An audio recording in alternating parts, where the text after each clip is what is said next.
So we have our speed round top 10 questions that we like to ask everybody that comes on. Are you ready? Okay, I'm Okay. buckling myself in here. All right. Number one is, if you could live anywhere in the world, where would that be?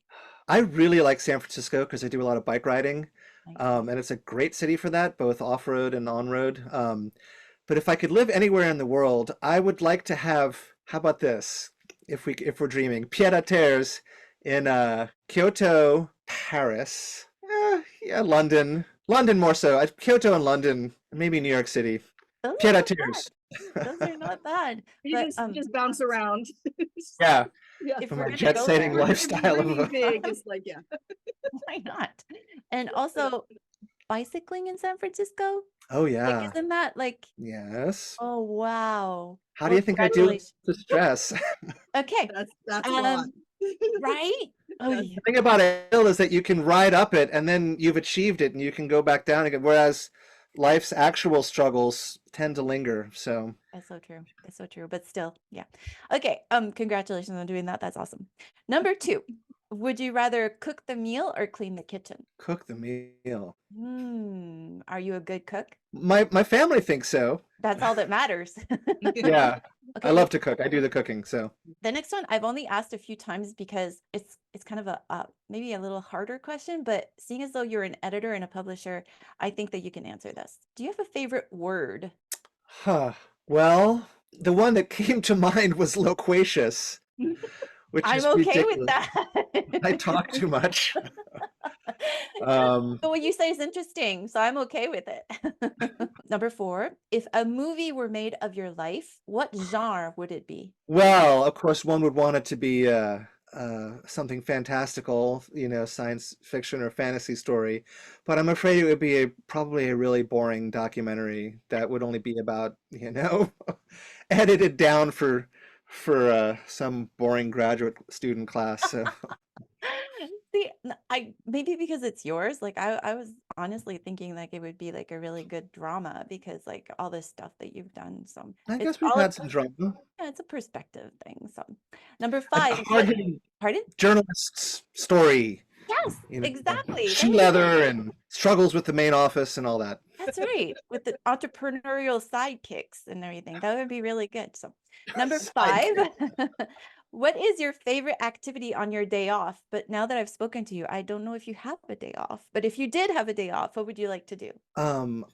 I love to ride my bike and I love to be outdoors. And it's in contrast to being indoors all the time. Mhm. I love to do trail biking and mountain biking. It gets me directly connected in an emotional way to the landscape and the weather and the place.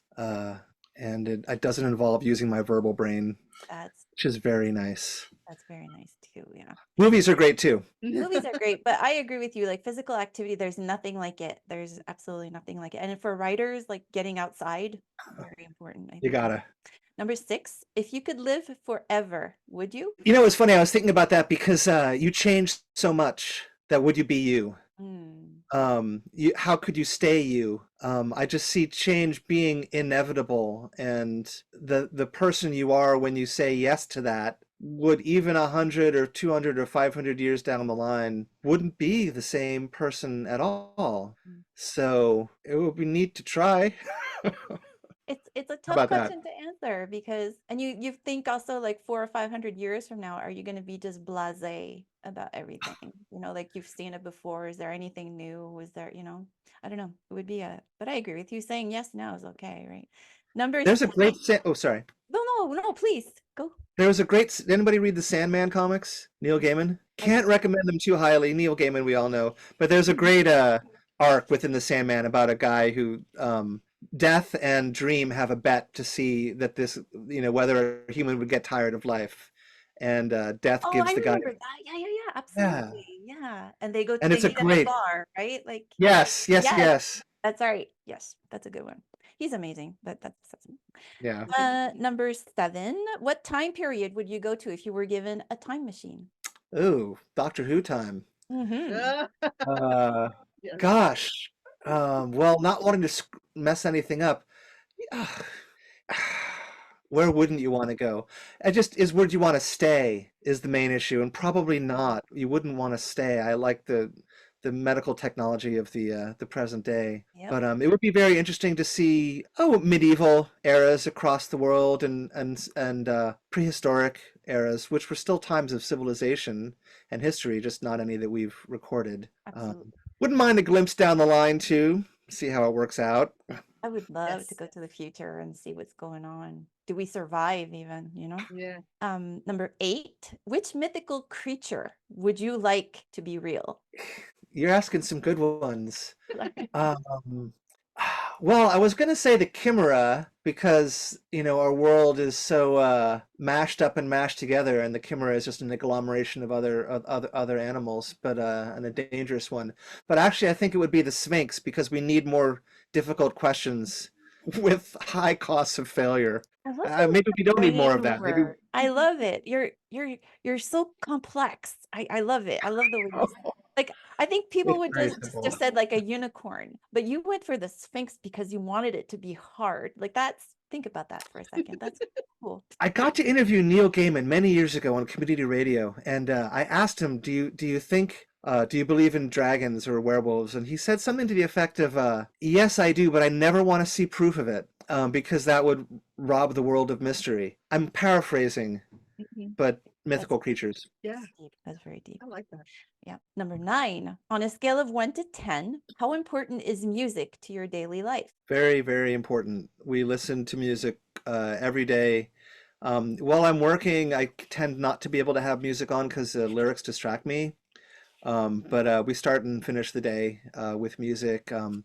I play the banjo. We have other musicians in our family, old-fashioned banjo, sort of square dancing stuff. And we start the day. I have to give shouts out to KALX Berkeley, a terrific community radio station based community and college radio station where it's always fresh, and they're having a ball. You can tell. WFMU out of New Jersey is also a terrific program, and we love Dave the Spaz on 9 to midnight Eastern time. He plays all these weird 50s B-sides and is just a terrific DJ. Commercial radio is nowheresville, and I know it's just giant blocks of advertising. And I know NPR is trying to do more music, and they can bring it. There's a neat station out of Seattle, KEXP, that does has a good independent music perspective. I will always opt for the really well curated freeform community radio station, though, with good training for the DJs. And CalX is my go-to for that. Nice. I love it. And the last question, which is absolutely not intellectual. What is your favorite topping on pizza? This is going to probably be controversial amongst some people, especially to my New Jersey community. I am from New Jersey, but I love Hawaiian pizza. I love pineapple and ham, although I put anchovy and pineapple on. I love anchovies. Thank You you got so it. You got to much taste it. for answering all those silly questions. We love to hear the answers, and you had some really good ones. So thank you so much. Thank you. If you like this video, please like, subscribe, check out some of our author interviews that we have. There's going to be a playlist popping up at the end of the video. Yeah, thank you so much for joining us, Mr. Wilson. It was a blast. I had It so much was. fun. It absolutely was. Thank you so much. Angie and Christy, you're great. Thank you so much.